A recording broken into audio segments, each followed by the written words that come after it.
Welcome back to another episode of the Bench Mob ENT podcast, the best sports podcast in New Jersey. Take care of some business real quick just to handle some stuff. You already know that I need y'all to like, share, subscribe, educate the algorithm that this is good content that needs to be pushed out to the masses because we're trying to be here for a good time and a long time. On this episode here, we have another installment of the Mondays with Chris Lindsay. Hoops is in the building. Chris, how you doing? My guy, Tone, what's the word, bro? I'm good. I'm chilling, man. I'm chilling. No complaints on this end on this episode for those that are tuning in. If you like nostalgia, this is the episode for you. All of my old heads that be in the comments on different pages, like, y'all didn't see Drazen Petrovic, y'all didn't see Vin Baker. This episode is for you.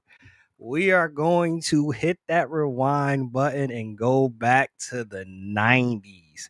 The 90s era of basketball. We talking 1990 to 99. We're going to talk about those, but we're going to do it in this aspect. We already know that era was MJ's era. It was the Bulls era. And because of MJ and those Chicago Bulls teams, there's a lot of players and teams that get forgotten, that don't get talked about, that don't get the same amount of love because they was just dominating like that. So we are going to talk about some of the underrated, forgotten, underappreciated teams and players of the 90s, starting off on the team aspect before we even go individual. Who comes to mind for you as some of the top teams during the 90s that don't get talked about enough? I have three of them that come to mind, and they're toward the later end of the decade, kind of when I started watching hoops a little bit more. Shout out to the earlier '90s ones. I'm born in '91, so y'all got to stick with me right here. But I'm gonna say the '99 Spurs. I know it was a lockout season that year. You got Tim Duncan in his second year in the league, and he gets to the finals, wins the championship. Finals, like it's just that's a crazy run, and you had to go into the Garden and beat the Knicks, who were scrappy. I know they were a lower seed that year, but they were still able to get it done. The next one, I'm gonna say the '96 Sonics. That was another one. They dominated the West that year. You know, that was the first one. They had to go against the Bulls, which was really, really tough to do. You might need to get a badge for losing to Michael Jordan, but they were probably one of the better teams that they played at, pushed them to 6 games in that middle part of the 90s. And then lastly, the 98 Lakers. I feel like they had 4 All-Stars that year. They got to the conference finals against Utah, but got swept. But just think if you would have gotten that matchup of Kobe and Jordan in the finals after they just saw each other in the All-Star game. You're already seeing the kind of passing the torch you knew was Mike's last year and all this was going on. But then I don't know how it would have went for Kobe because I'm sure on that last play he would have been guarding Mike. So if Kobe would have got pushed and Mike would have made that over, I don't know what kind of version of Kobe would have got. Maybe we would have got a way worse version of him. You know what I'm saying? But it was those are the 3 teams I think of: 99 Spurs, 98 Lakers, 96 Sonics. Great teams. I know 96 Sonics was on my list. 64 win season that year, which in any other year, you talk about 64 wins, you think more than likely that team probably won the finals. But that's the same year the Bulls won 72. So that's what we alluded to at the beginning of the show. The Bulls just was stepping on a lot of people's accomplishments and doing well. You think you're about to break a record. 64 wins in that same season, but the Bulls had 72 wins that year. As great as you thought you did over in Chicago, MJ and them, 72 win season. One of my teams on there, you mentioned the 99 Spurs. I got the 99 Knicks on there. They are the one and only team as an 8th seed to have made it to the finals. Granted, it was a lockout season, but still, for them to get there and almost, I don't know if they would have won, but to be in the conversation to win. And then you have it when you're looking at that 27 and 23 in that season, in a 50-game season. Maybe they win 40, 45 games. It was an 82-game season. So shout out to that team, the 99 Knicks, they dealt with a lot of heartbreak in the 90s. So give them love for sure. I'm gonna throw on there. I wasn't alive, obviously, but I'm gonna just show them some love doing the research. That 91 Lakers team, Kareem is no longer there, and Magic still gets that squad to the finals. He had a number 2 finish for MVP, only behind Mike. Again, Mike stepping on everybody's stuff. Magic leads that team. Vlade Divac, a young Vlade, AC Green, Byron Scott. He still got his running mate in James Worthy. They make it to the finals, but they lost to the Bulls. So 91 Lakers got to give them love. And this team, they didn't make it to the finals that year. But this is on the back end, the last before we get to the 2000s.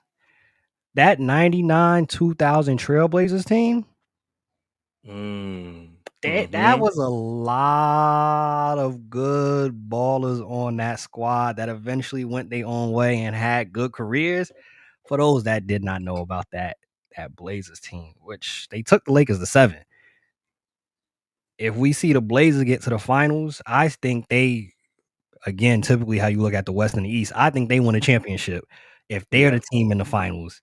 That team had Rasheed Wallace, Scottie Pippen, Steve Smith, Damon Stoudemire, Sabonis, and we're not talking about obviously the Sabonis now. His father, Detlef Shrimp, was on that team. Mm-hmm. Bonzi Wells and a young Jermaine O'Neal. That team was loaded, and they literally had a bunch of players that went on to become all stars, really great at the position. So those are 3 teams for me.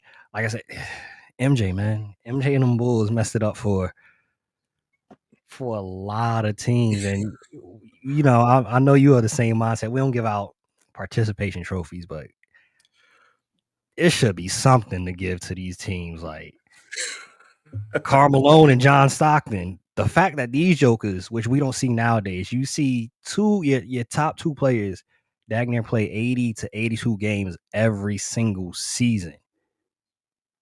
And all they got to show for is like, I'm the assist leader. I'm top 10 in scoring. That's it. Because you had to deal with that joker, Michael Jordan, Scottie Pippen, Phil Jackson at the helm as the coach, orchestrating everything with Tex Winners. Crazy, crazy, crazy era. I want to ask you this, right? So MJ retires. He retires. We're not gonna get into all the possibility and the scandal and David Stern made him do it and all this other stuff. Oh yeah. Not this episode. If MJ doesn't retire, the Houston Rockets won during that time. Do the Bulls go 8 straight? I think about that a lot. I really be thinking about it because you think of how Akeem and that whole squad was, and the Bulls really didn't have an answer for him per se. But I don't think that they had an answer for Michael Jordan. Like that's Michael Jordan, bro. Like you know what I'm saying? And obviously Scottie Pippen too. I think coaching would have been a thing. I mean, if you're throwing, obviously they didn't have Dennis at that point, so that may have been like some way to kind of slow down Akeem just a little bit. But they had all the guys and the shooters around him. But you just got to go matchup wise, like who really was going to guard Michael Jordan and control the game more. The paint would have been a little bit different. Guys trying to get in there. But guys still had to knock down their shots. You still had Kenny, yeah, Mario Ellie, young Sam Cassell. Yeah, Vernon. Yeah, he had Clyde Drexler, who was like on the back end of his career. But the Bulls, like, think about it. In '93, they dominated pretty much. Michael was only going to get better. That was like, even I think he said himself, him in '92 and '93 was like his apex. Like that's when he felt he was at his best. So from his word, it's hard for me to not believe Mike. You know what I mean? So I think if they don't get 8, maybe 7 or 6 straight, and I don't know. I don't know because then you still have the Magic that was coming into their own around that time. It's I'm just gonna say yeah. I'm gonna say all that. Just yeah, they was gonna win 8 straight. I'm on the same mindset of that. We had the last time you was on, we talked about it. I'm like, Kenny, Hakeem, even though Kenny to this day, you know, they ain't had no answer for Hakeem, rightfully so. They didn't have an answer. Rodman, as good as he was, and Horace Grant and whoever was a part during that time was not stopping the dream. I completely agree. But again, MJ and Pippen, that duo is killing your wings. I'm sorry, I don't have an answer for those two right there. Those two right there is not doing anything but dominate in that series, especially when you look at Magic alluded to it. Magic was killing in 91 because I was guard. It was point guards guarding me. They put Scotty, they put MJ on them. What you think they was going to do to the Rockets? Kenny Smith ain't getting that off. Mario Ellie ain't getting that off. When you got Scotty guarding you all, no. Hakeem might not. It would have been hard to even get Hakeem the ball if you got Scotty guarding your point guard. Mm. Scotty's guarding them. MJ then guarding Mario Ellie. Like, come on. They would have been Hakeem would have had a good series and all that. There was no answers for Hakeem, but I think it's 8 straight. And the rest of the league, Hakeem have to thank MJ for retiring. That's exactly, bro. Like it almost like it would have been like how it was for LeBron, where at times he gets the participation trophy. It's like, well, he didn't have enough help, like, if he were able to play against it. So with Akeem, not to discredit anybody on his team, they're all pros, they're all athletes. They still, play high level basketball. But it would have been, I feel like from what you mentioned, the wings, it would have just been so hard to play against Mike at that time. Like again, Mike had battled against Clyde 2 years prior, and he got the best of him. You know what I mean? And now you have him 2 years later. I don't know if that's the same Mike, like or the same Clyde rather. Um, and it almost is like Akeem. It's like, well, I didn't have enough weapons. I didn't have another All Star with me. I didn't have another Hall of Fame player with me. Michael Jordan's team was loaded. And I think people discredit that part or they can skimp out on it. Kind of like what we say with LeBron, right? He went against the Dubs. Oh, well, he only has this person, that person. They got 4 Hall of Famers in their starting lineup. Like, that's not fair, right? So I feel like Akeem almost would have been the precursor to what we were going to see, A, thou- a decade and some change a, later. You know what I mean? thou, If a thousand Yeah. percent. Uh-huh. A Mhm. 1,000%. And great point bringing up Clyde too. I totally forgot about mentioning Clyde's name. I know he's on the squad, but I didn't. That Clyde and that aspect, I don't think it doesn't move the needle in regards of they're not going to actually stop or even really probably slow down like MJ at that level, Scotty at that level. And with Phil, I feel that's what you saw with the Lakers series. Phil just was able to outcoach and put them in positions and be able to have different schemes of like, hey, James Worthy, he good out there. Magic, you a bad man. Who else going?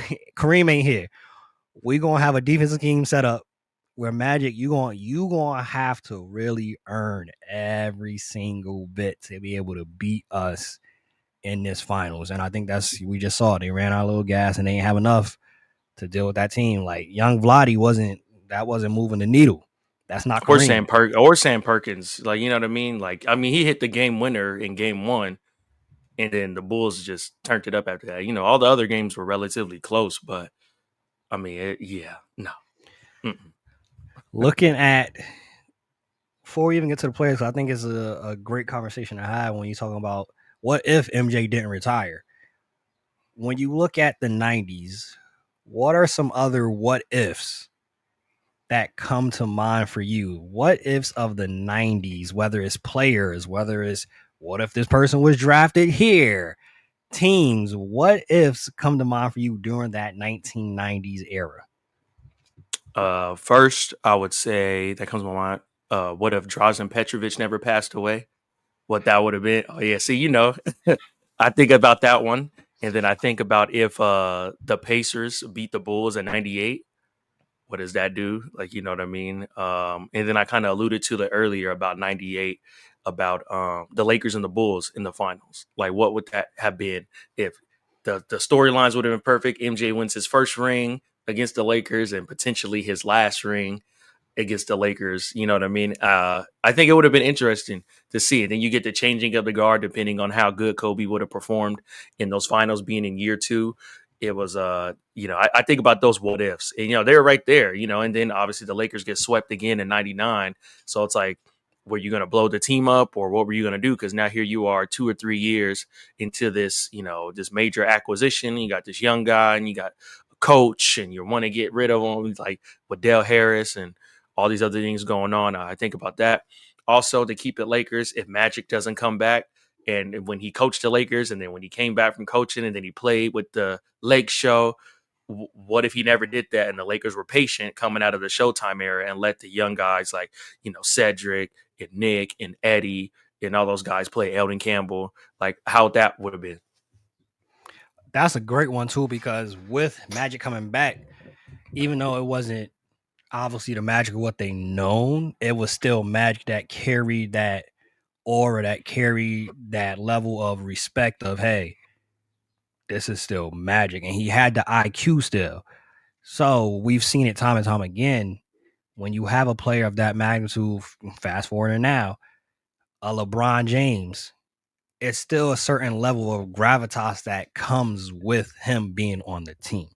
It's not a situation where he's just, all right, you're 40 now, you take a step back. No, it's still LeBron. It's still Magic, and they were still playing at a pretty high level. And I say one of the biggest what ifs too, and just in history, what if we had modern technology and modern science to know about HIV/AIDS, and Magic doesn't have to retire, period, and then get back in shape and do? What if he never actually had to retire?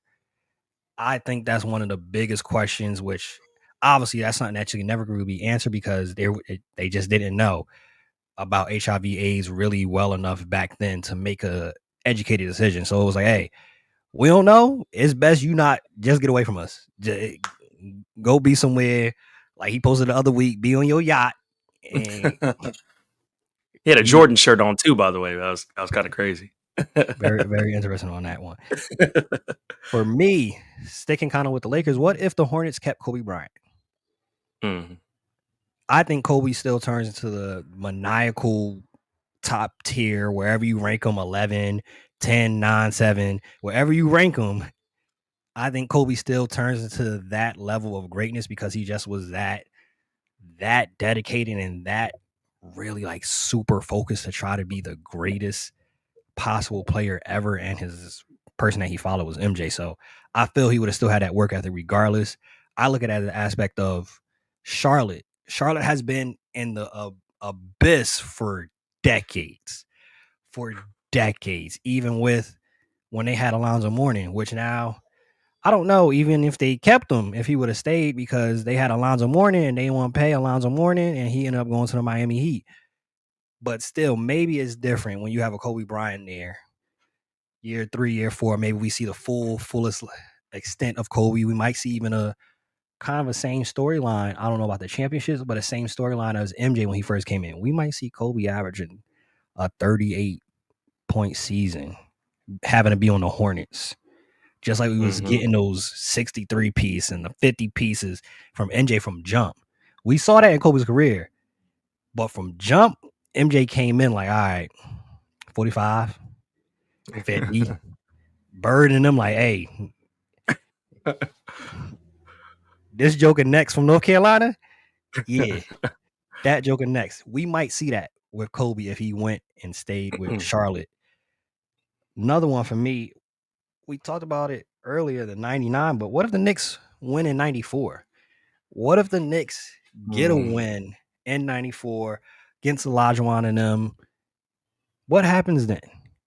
Do the Rockets even get one? Like you said, maybe the Knicks are able to repeat the following year. Things like during that 90s era, and that specifically that time period where MJ was out, it was kind of a up for grabs. Like, yo, this is y'all best opportunity and y'all best chance to go get a title. Nobody knew that MJ was coming back. So this was the best chance for y'all to get a title, kind of like what we saw this previous year with the Knicks. Best chance in a while for y'all to win a title. Y'all don't even get there. best chance for the Knicks to win a title, are we talking about Patrick Ewing different? Are we even talking about John Starks different? Are we talking about the Anthony Masons of the world completely different with a title attached to the name during that 90s era against that Rockets team to somehow figure it out against Hakeem and those boys? I think that's one of those biggest what ifs, especially for Knicks fans. Like, y'all ain't really won nothing since Clyde. We have a different discussion as well, too. Like, when we talk about who's the greatest Knick of all time, I think if Pat has that ring attached to his name, unequivocally, he's the best. Now you have a mixed bag where some people say Clyde, because Clyde did win. Clyde won. Long, deep sideburns. Clyde won.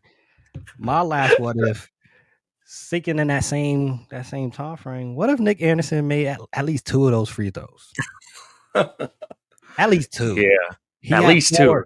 four free throw opportunities. If he makes at least 2, the game is on ice. They win game 1. And what does that do for that series? They win game 1. Maybe the Magic, now they feeling themselves. They feel confident we can do it. Dennis Scott and them boys, Nick Anderson. You have Shaq, Penny when he was healthy. What happens if they win that title? What happens if Shaq stays now? What if they win that title and Shaq is more apt to be like, you know, I'm gonna stay. This young boy, Penny Hardaway, Anthony Hardaway, whichever one you want to call him. That's a bad. We may never even see Shaq and Kobe. They win that title, especially that early in Shaq's career with a healthy Penny, which we know in this era specifically. Yo, that time frame, and you see that in all eras, of course, but that time frame where we had the Hardaways, the Grant Hills, Jamal Mashburns, that time when they were healthy, bruh, you didn't know obviously during that time period, but the window to actually win with players like that was Very small. very slim. So what happens if they win?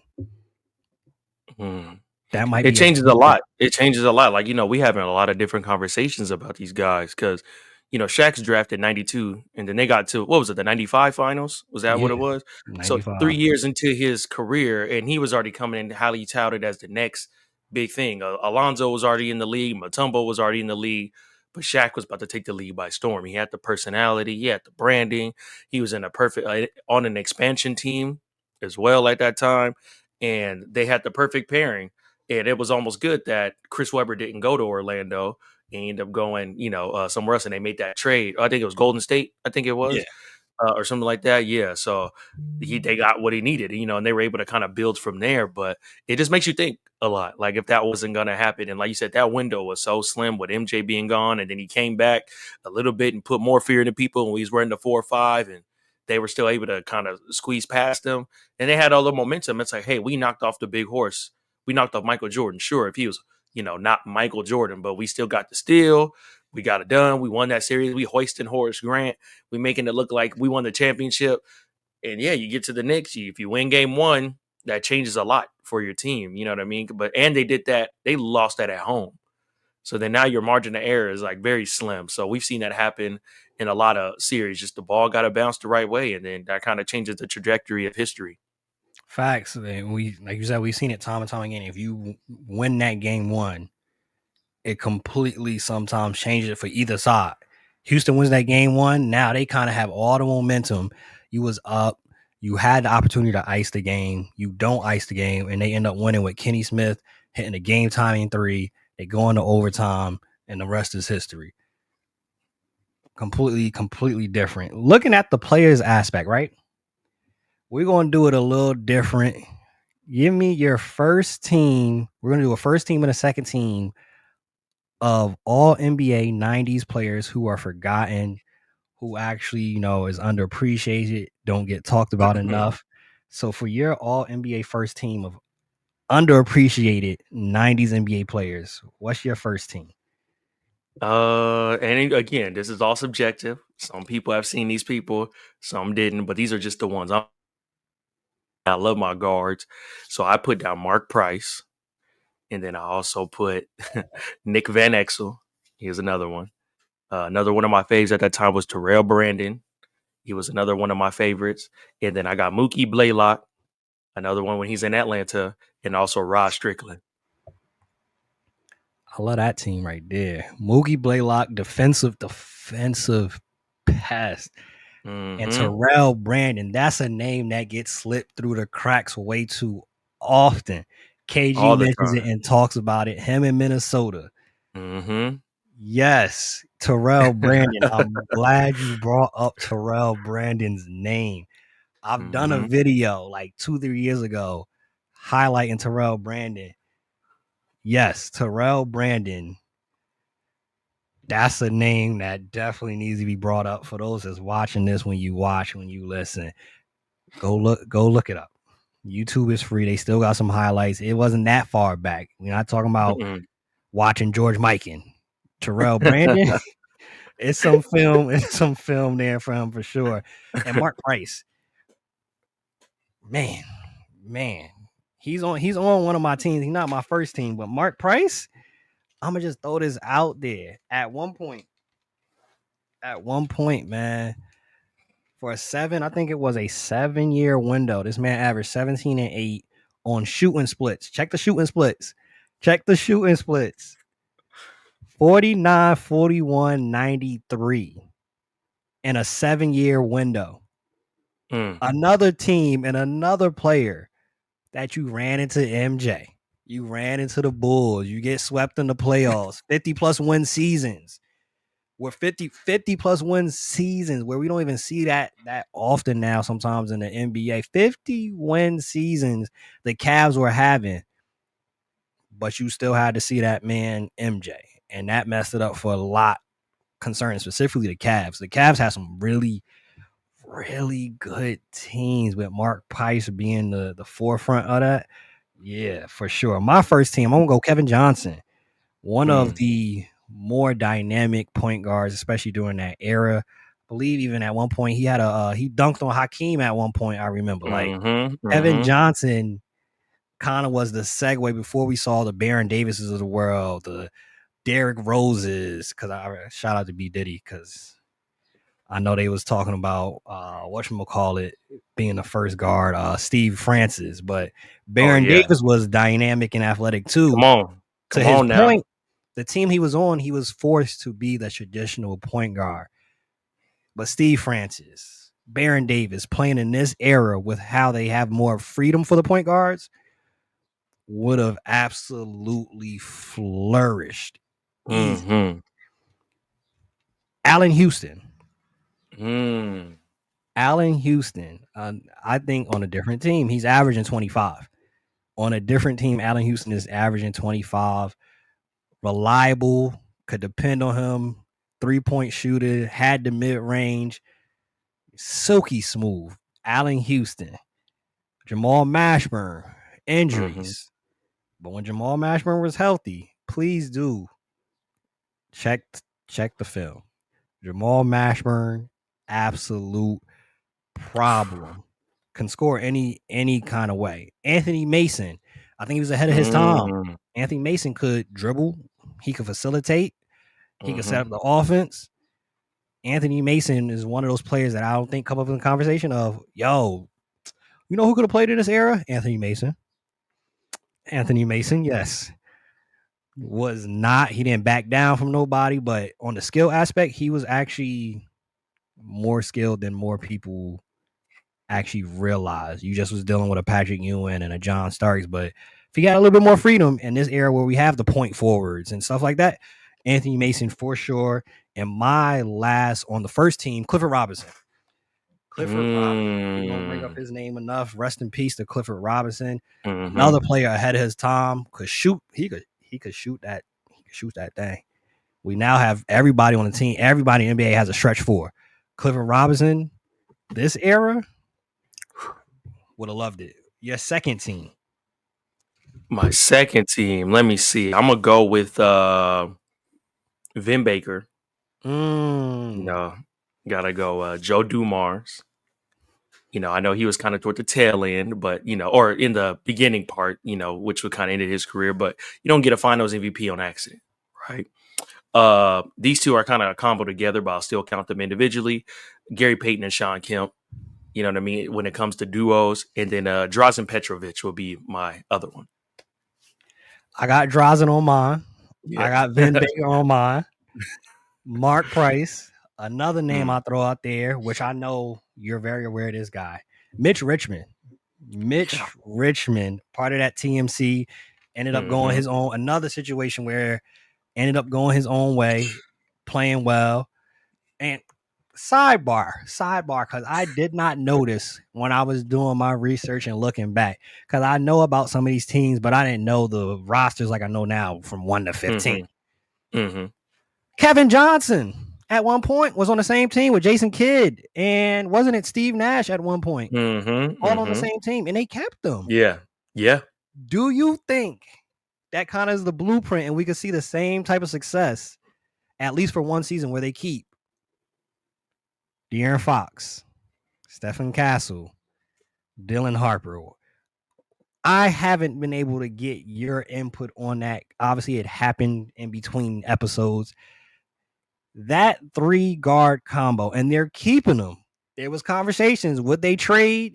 Would they decide to get a superstar or a star to actually pair with this squad? They said, no, we're keeping that number 2 pick, and we have Dylan Harper, and by all accounts, obviously, he's going to be coming off the bench. Do you think that could work?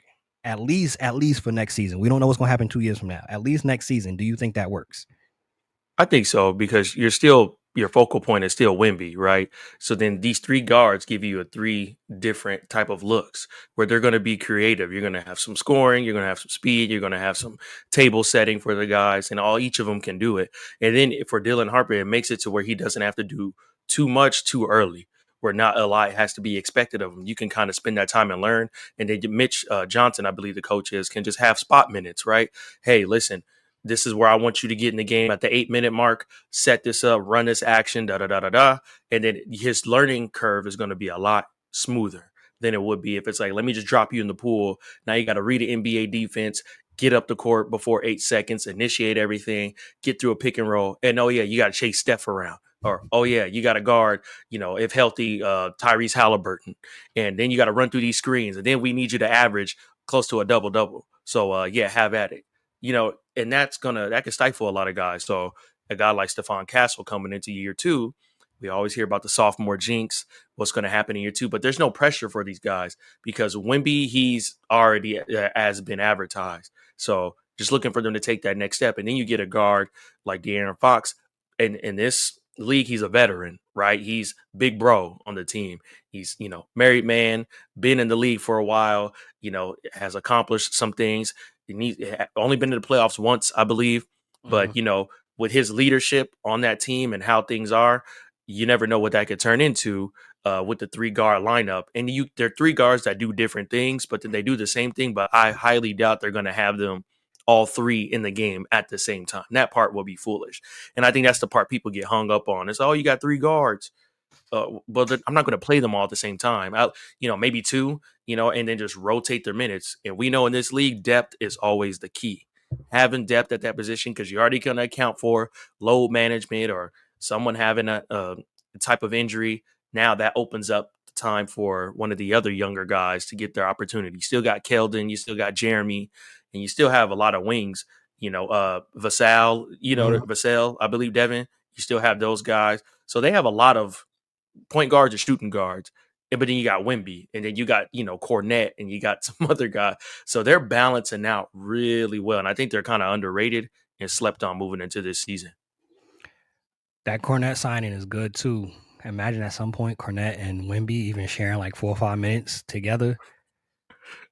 I don't want to imagine. I don't see much scoring happening, man. I was one of those ones that was not a fan of them drafting Dylan Harper because I would want to see Harp actually be on a team where sometimes you get in a situation like that, kind of like Harton, where it's like, all right, we see this, you could be elite, and it kind of gets hampered down, but Harton obviously panned out perfectly fine. So the same could be of this actual situation.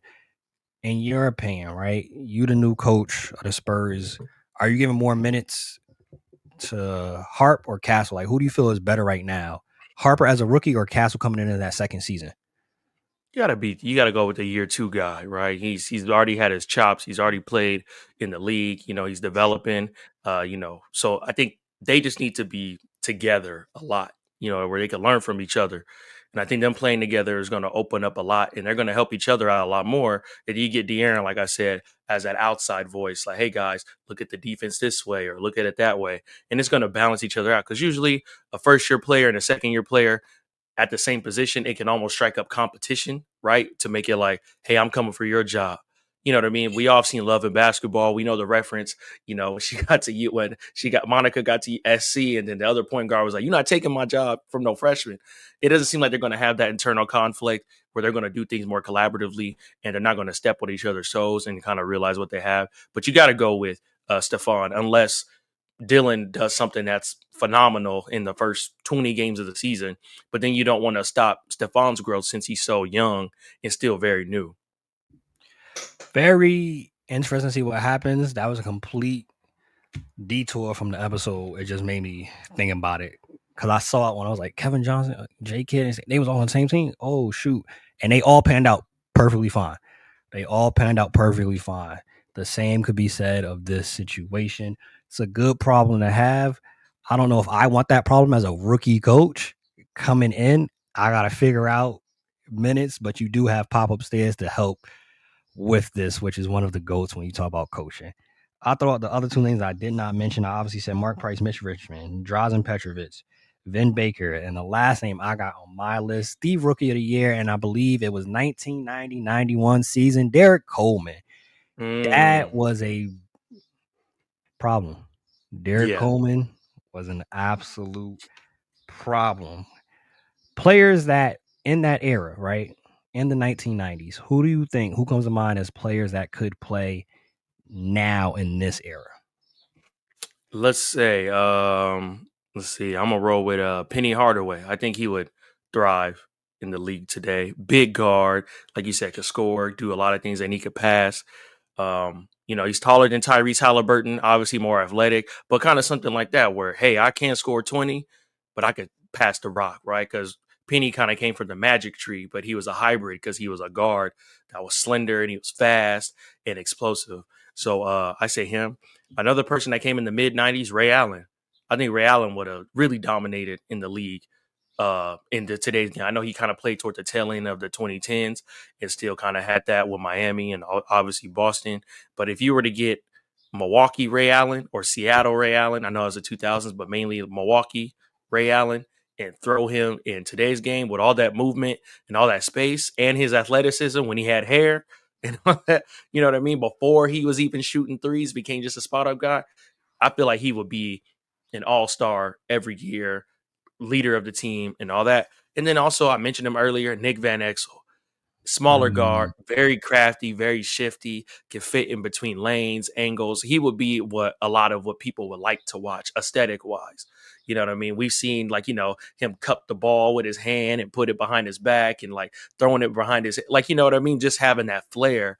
And then, how he shot free throws behind the line and then to the right, he would have been a cultural guy that a lot of people I think would have followed and like, and then he had swag, you know what I mean? Coming out of Cincinnati, coming to the Lakers, fulfilling the point guard role after Magic Johnson, that's a lot to do. So the expectations are like way up here. But I think just with his speed and how dynamic he was, I feel like he would have thrived in today's game. I love me some Nick Van Exel. If Nick Van Exel was a part of the social media era, they'd have loved that man. Slash would have been a lot of he would have been in conversations. Yeah. Cancun on 3. Like, yeah, he would have been. Mm-hmm. It would have been some that loved him. It would have been some. Would have been like LaMelo. Like, it would have been like a LaMelo is. Like, you know what I mean? It's like, oh, he got the swag and he play hard, but yeah, they're not winning any games. So, It would have been those kind, especially with the debate shows and whatnot. Oh. Nick Van Exel, I could see a Stephen A. Nick Van Exel. I could see You got to throw a Nick big word in there when you explain that. So you got make sure you throw a big word. Nick would have had Stephen A. probably pissed off a couple of times. Shannon Sharp Yeah. pissed off a couple of times Oh for yeah, sure.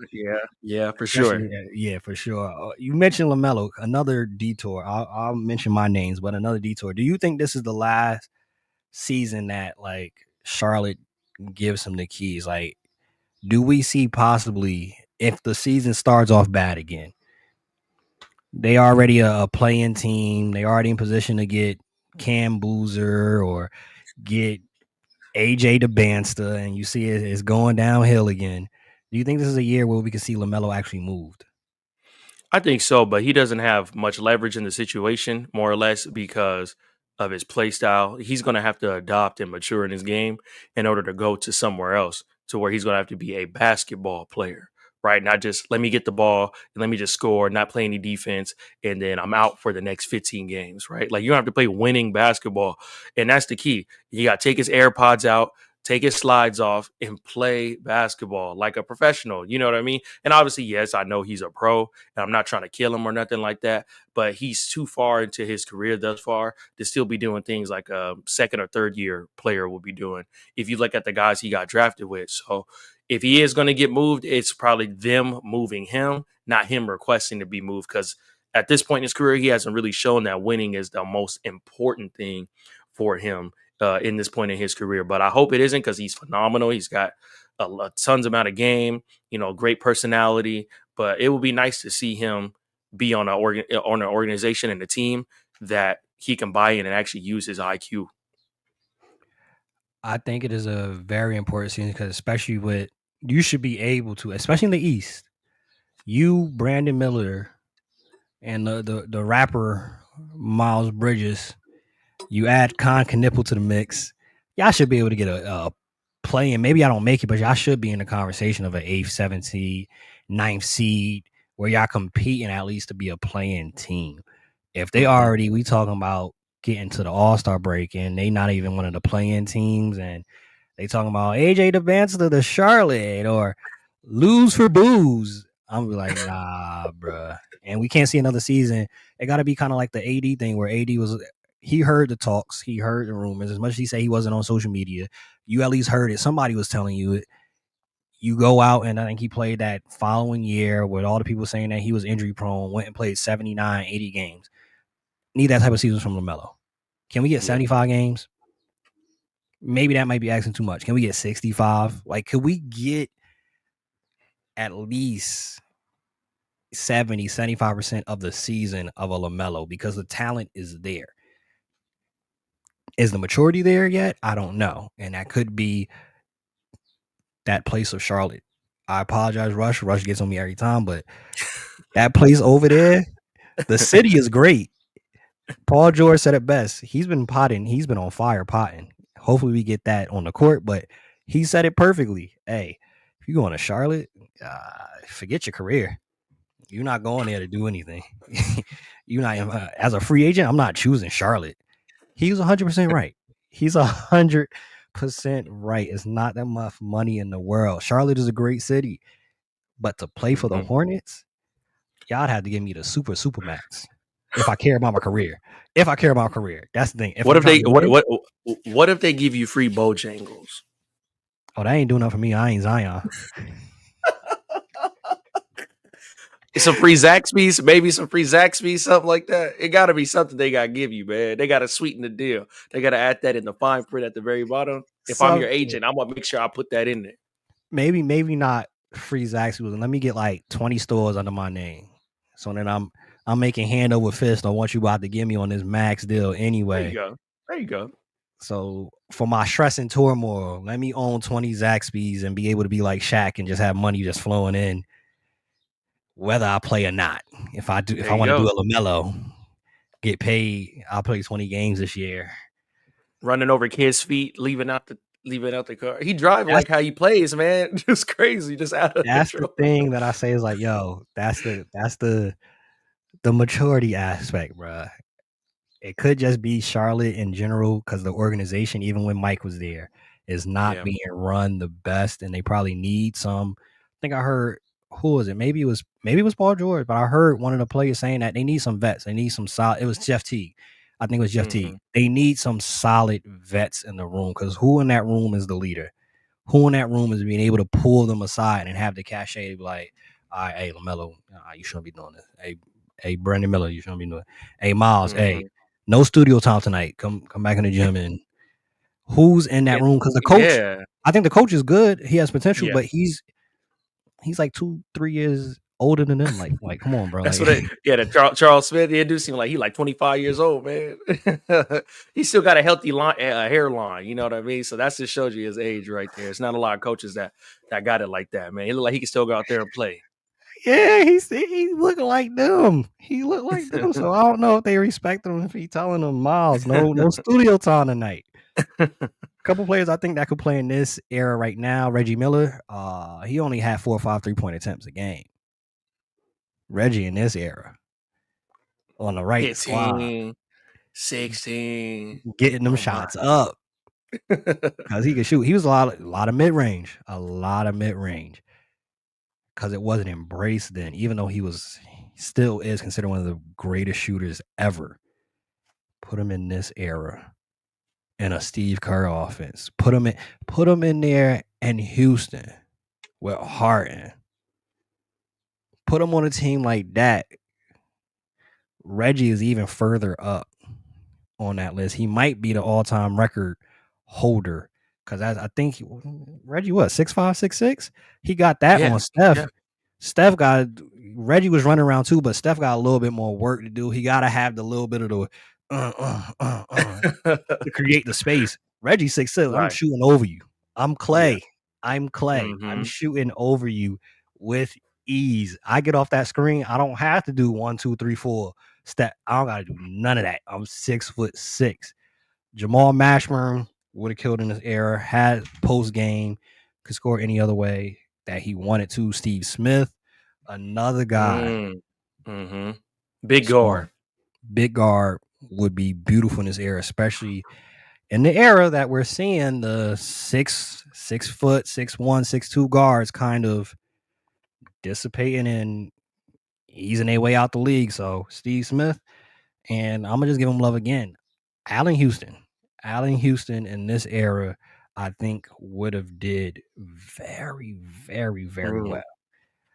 Now I want to end off the show looking at one of the draft classes, which is some consider as one of the top 3 draft classes of all time, is that 96 draft class. It's a lot of Hall of Famers, great players in that draft class.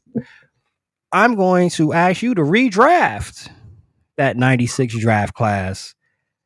We're going to do the top 10 picks, but just to refresh your memory, which probably don't need to do that, being that you are a historian and you study basketball and you know basketball, Chris Lindsay Hoops.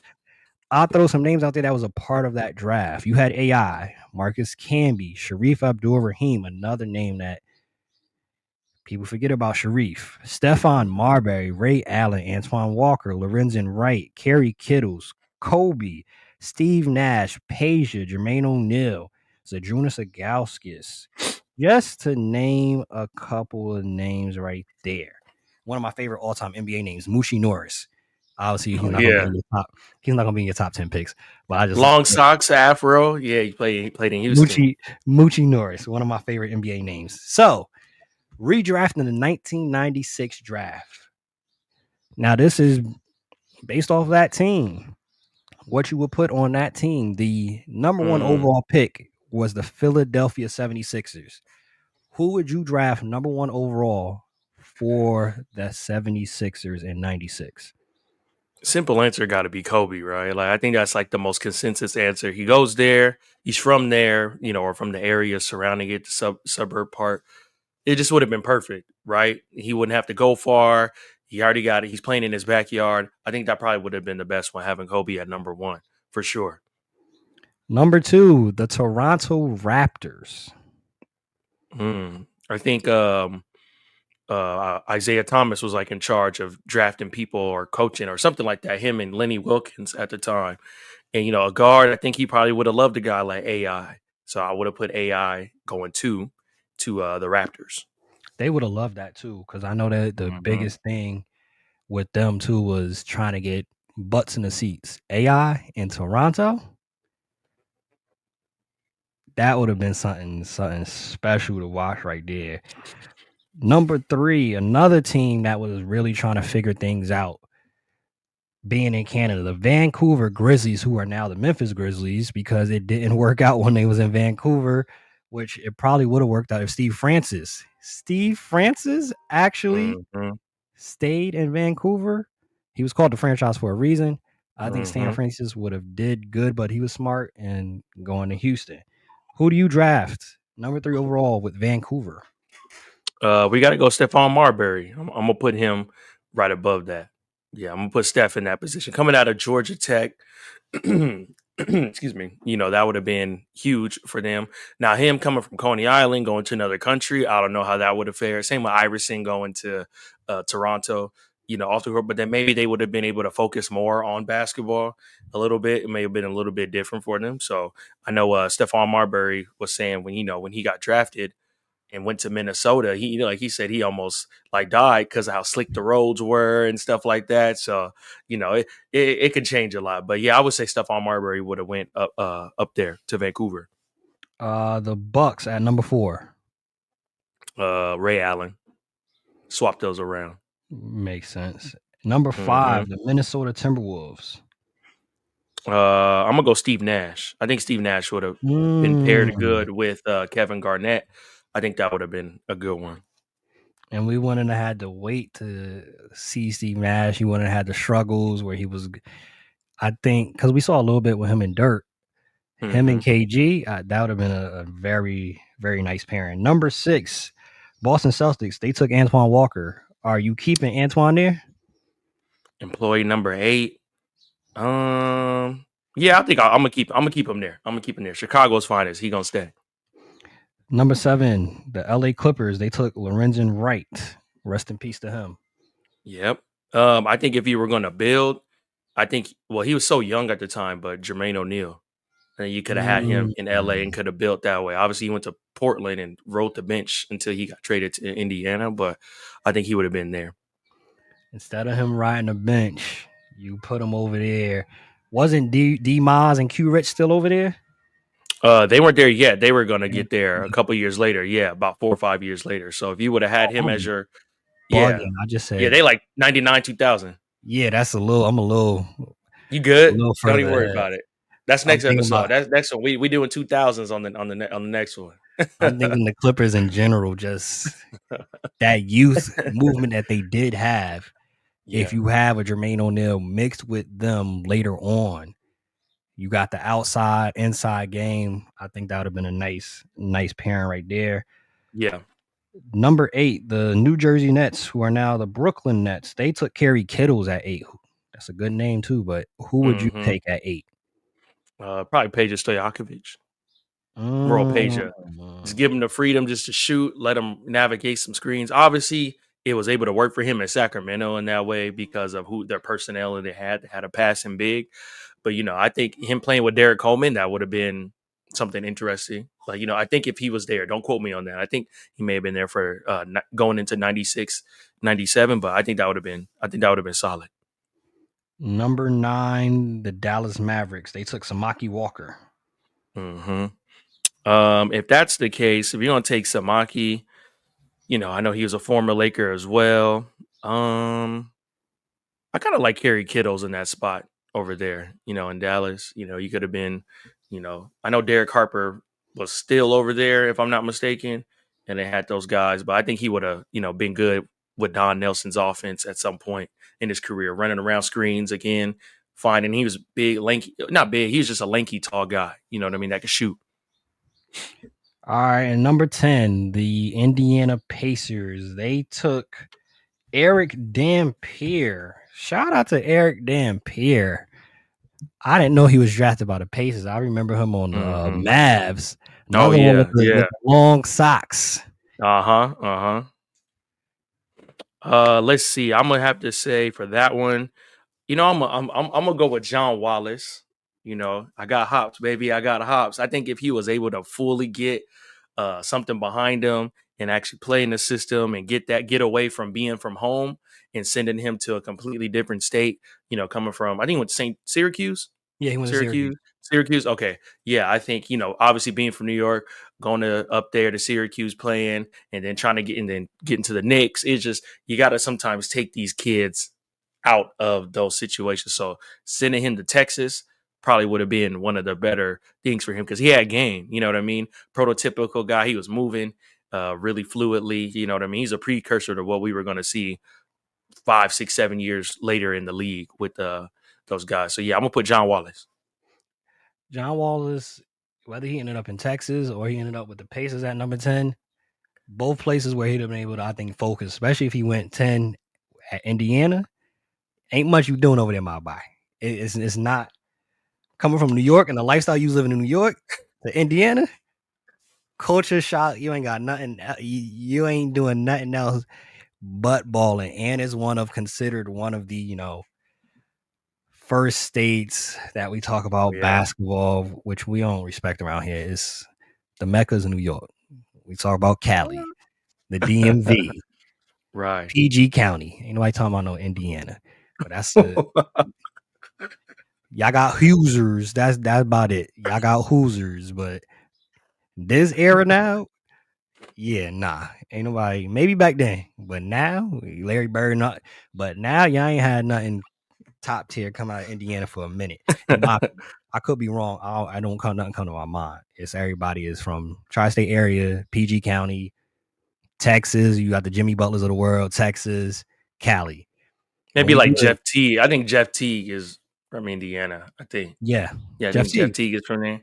Yeah, Jeff and Teague. they're in close proximity to Chicago, so that kind of gives you that Midwest. So, it just, but yeah, it'll be Chicago. It definitely got the Midwest. I was about to say Chicago got it. Chicago. Yeah, for sure. That whole little area right there. Respect. Man. Respect, Chi-Town. Y'all neighbors though. Jeff Teague. Shout out to Jeff Teague. Shout out to Jeff Teague. But when they do state versus state, Indiana's not one of the names that come up versus the state versus state. They be that AFC Knicks team having to go against like the California people that's in the league. Just throwing that out there. But y'all know the vibes here. If you stay ready, you ain't got to get ready. Bench Mob, we out. Peace.